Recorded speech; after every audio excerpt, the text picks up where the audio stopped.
नमस्कार दोस्तों, BR07 news channel में एक बार फिर से आप सभी का बहुत बहुत स्वागत है। तो दोस्तों, दरभंगा जंक्शन पर भाप मशीन का हुआ शुभारंभ।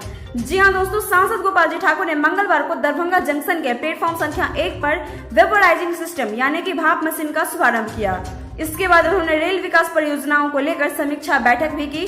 सांसद ने कहा है कि 253 करोड़ की लागत से 9.8 किलोमीटर लंबी रेल लाइन काकरघाटी बाईपास का निर्माण किया जा रहा है और इसके निर्माण के बाद दरभंगा रेलवे स्टेशन पर ट्रेनों का दबाव कम होगा और निकट भविष्य में पूर्वोत्तर भारत की रेल यात्रा इसी मार्ग से होगी। दरभंगा जिले में 10 रेलवे ओवरब्रिज के निर्माण के लिए फाइनल रिवाइजन असेसमेंट बिहार सरकार द्वारा रेलवे की स्वीकृति के लिए जल्द ही भेजा जा रहा है और इसको लेकर सभी विभागीय कार्य लगभग पूर्ण हो चुके हैं। फाइनल रिवाइजन असेसमेंट को स्वीकृति होने के साथ ही कैबिनेट और टेंडर की प्रक्रिया जल्द पूर्ण होगी। उन्होंने कहा है कि पटना रेलवे स्टेशन के तर्ज पर दरभंगा स्टेशन के दोनों मुख्य द्वार को भव्य रूप से बनाया जाएगा। स्टेशन के दोनों तरफ सर्कुलेटिंग एरिया का विस्तार होगा। प्लेटफॉर्म 6 पर लिफ्ट बनेगा। वो दरभंगा स्टेशन का पूर्ण भव्य सौंदर्यीकरण भी हो सकेगा। उन्होंने कहा है कि दरभंगा समस्तीपुर दोहरीकरण का कार्य प्रगति पर है। वहीं दरभंगा स्टेशन पर 1.5 करोड़ की लागत से अधिकारियों के ठहरने के लिए अति विशिष्ट भवन का निर्माण कराया जा रहा है। रेलवे कर्मचारी के आवास के लिए 42 यूनिट टाइप 2 क्वार्टर का निर्माण कार्य भी हो रहा है।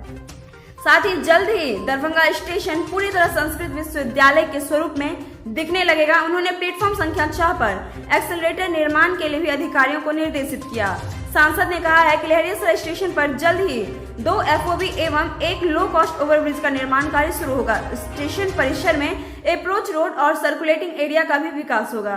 प्लेटफॉर्म संख्या 1, 2 एवं 3 पर यात्री सेट का भी निर्माण होगा। लहरियासराय रेलवे स्टेशन पर 30 यूनिट आवासीय क्वार्टर का निर्माण कार्य प्रगति पर है, जिसमें टाइप 2 एवं टाइप 3 शामिल है। सांसद के साथ senior DN Vinod Gupta, ADN Abdus Samad, senior section engineer कार्य फरहान हाशमी, JE कार्य Ramesh Kumar, station director Pushkar Kumar, station अधीक्षक अशोक कुमार आदि शामिल थे।